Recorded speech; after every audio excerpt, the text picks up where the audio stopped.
1 2 3। Hello students, my name is Rakesh Kumar Pandey. आज मैं आप लोगों को जीमेन में फिजिक्स का very important topic Gauss theorem, इसके डेरिवेशन, इसके एप्लीकेशंस और जो जीमेन और नीट में जो इंपॉर्टेंट क्वेश्चंस पूछे गए हैं उसके बारे में हम क्या करेंगे, आपके साथ डिस्कस करेंगे। तो first of all we have to understand what is Gauss law. Gauss law क्या एक्सप्लेन करता है? गॉस लॉ, सपोज ये एक कोई भी क्या है, क्लोज सरफेस है और ये सरफेस क्यू चार्ज कंटेन कर रहा है। तो इस सरफेस से जो टोटल फ्लक्स होगा वो टोटल जो चार्ज है उसका 1/ε0 टाइम्स क्या होता है, टोटल फ्लक्स होता है। We can see that the total flux linked with a close surface, the total flux linked with the closed surface is 1/ε0 times the area enclosed by the surface. So we can say that phi equals to integration of E dot ds or 1/ε0 times into q, where integration indicates the surface integral, E vector indicates the electric field, ds indicates the area vector which is perpendicular to the surface area, and theta is the angle between electric field and ds. Now we have to understand this surface. From this surface we have to derive the formula phi equal to E dot ds equals to 1/ε0 times into q.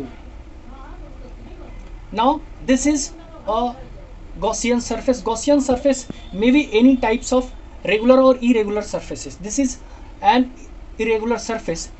This irregular surface contains q charge in it, and let us take a point P which is r distance from point O, and OP extended in the direction of electric field, and here ds is the area vector perpendicular to this small area ds, and theta is the angle between electric field and area vector ds.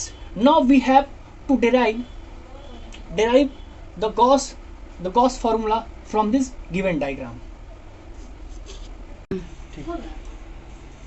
Then electric flux d phi outward through the area ds is given by d phi equals to E dot ds, and we know that dot product is E ds cos theta.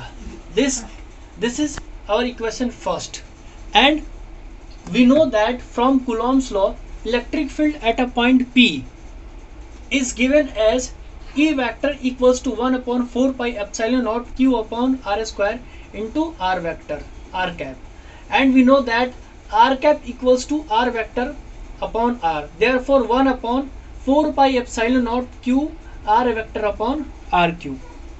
Therefore we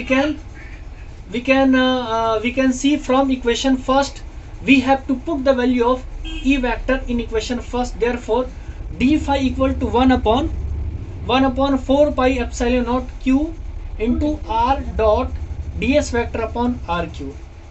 Therefore q upon 4πε0 into d omega, and this d omega is defined as the solid angle. Solid angle is equal to d omega equals to r vector dot ds vector upon r cube.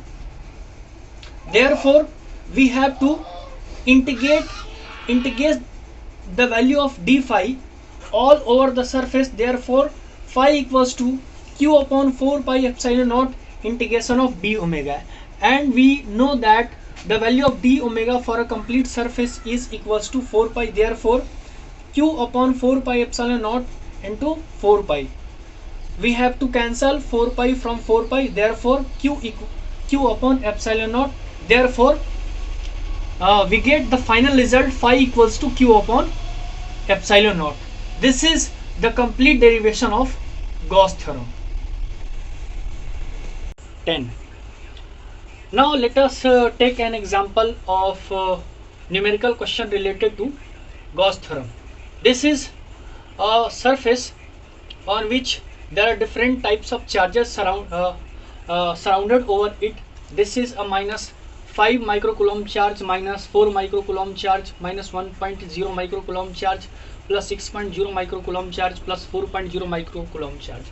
From the given surface we can say that 3 charges minus 4 microcoulomb, minus 1 microcoulomb, plus 6 microcoulomb, on the surface and two charges -5 microcoulomb and +4 microcoulomb not included in the surface.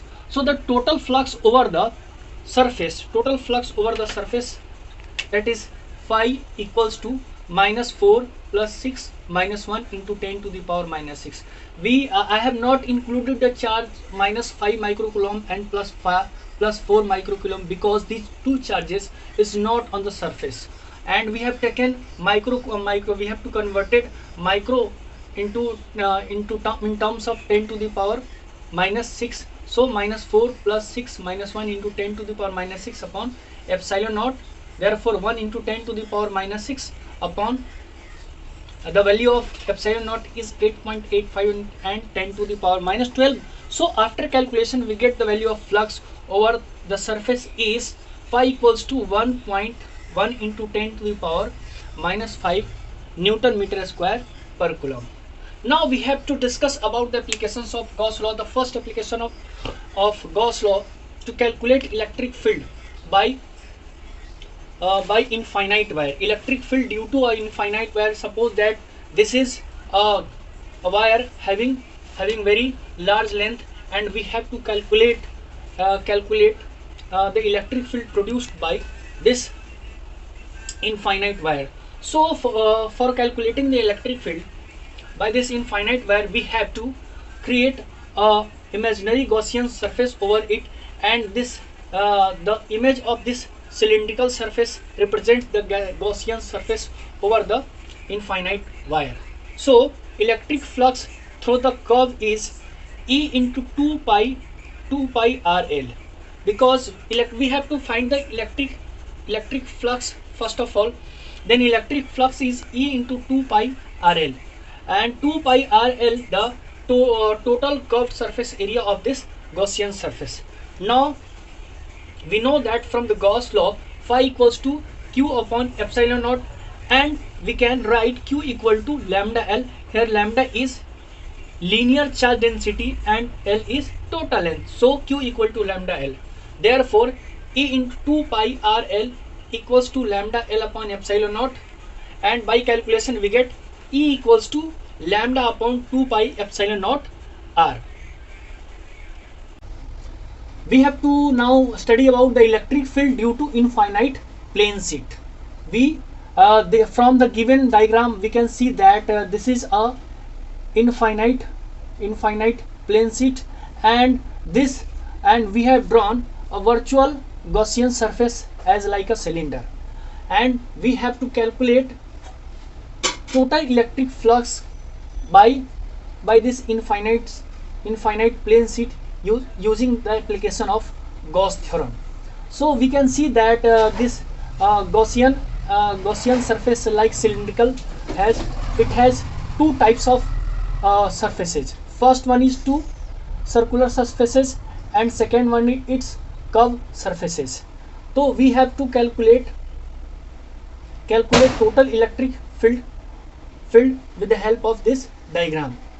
Applying Gauss law over the closed Gaussian surface, we can see that E dot ds equals to Q upon epsilon naught, or we can split this E dot ds in terms of integration of E dot ds curved surface area plus E dot ds curved surface area Q upon epsilon naught, because we can see that this cylinder has two types of area. First one is first area is these two circular area, and the second area is these curved areas. So E dot ds cos 0 degree, because in this case the angle between electric field and area vector is 0 degree, and in this case the angle between the electric field and area vector is 90 degree. So I have written here integration of E dot ds cos 0 plus integration of E dot ds cos 90 equals to Q upon epsilon naught, and we know that cos 90 equals to 0. Therefore integration of E dot ds curved surface area equal to Q upon epsilon naught, and the value of E into ds, it has two cross section area, first area and the second area. So E into ds equals to Q upon epsilon naught and therefore E equals to Q upon 2a epsilon naught. Therefore we can write Q upon 2a, Q upon a is equal to sigma. We know that sigma equals to Q upon a.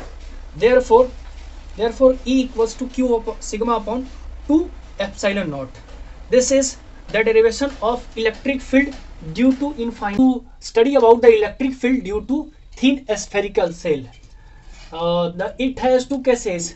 When the first case is electric field outside the spherical cell, and from the given diagram we can see that it is a spherical cell whose radius is r and center radius is capital R and center is O, and there is a point P which is r distance from the center of the sphere, and we have to calculate the total electric flux by this spherical cell outside this sphere.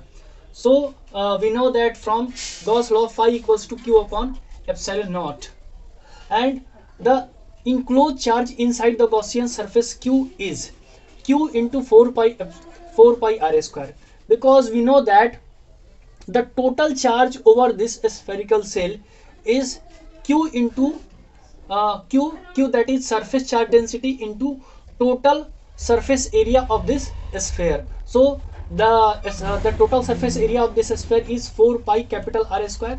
So total charge is equal to Q into 4 pi R square, and we know that phi equal to E into 4 pi R square. Now